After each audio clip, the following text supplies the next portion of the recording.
indica o pagamento do reajuste de 10,98%, valor garantido pela Lei Estadual número 4.464/2013. O governo se nega a cumprir. E ainda quer que a lei seja considerada inconstitucional. Será que o governador sabe que essa lei está de acordo com o Plano Nacional de Educação? Será que ele sabe o que é inconstitucional? Outra lei que o governador não cumpre é referente à hora-atividade. Sabe o que é hora-atividade?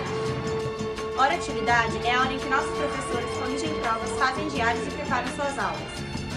Eles não deveriam também estudar para aprimorar seus conhecimentos para a nossa aula ser melhor? E dá tempo? Tempo é o que eles não têm. Trabalham de manhã, à tarde e à noite. E os kits escolares? 34,9 milhões que nunca mais ouvimos falar. E você, sabe por que o uniforme vai deixar de ser azul? Porque verde é a nova marca do governo. Achava que isso era ilegal. Dizem que nossa merenda é autorizada por uma nutricionista da Secretaria de Educação. Mas será que algum nutricionista acharia correto o lanche baseado em bolacha de água e sal? Os banheiros não são reformados ao tempo. As condições justas ou mínimas. E por falta de manutenção dos telhados, a chuva tem estragado os nossos livros e prateleiras da nossa sala de leitura. Estamos cansados de esperar. Estamos cansados de viver bem a precariedade.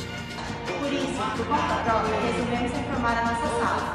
Porque 47 alunos em uma única sala é ilegal e, acima de tudo, é ridículo. Senhora Zambuja, dialogue com os professores, cumpra a lei, pois necessitamos dos nossos professores e de uma educação de qualidade. O nosso protesto é pelos professores, pela nossa escola, pela educação e pelo nosso Estado.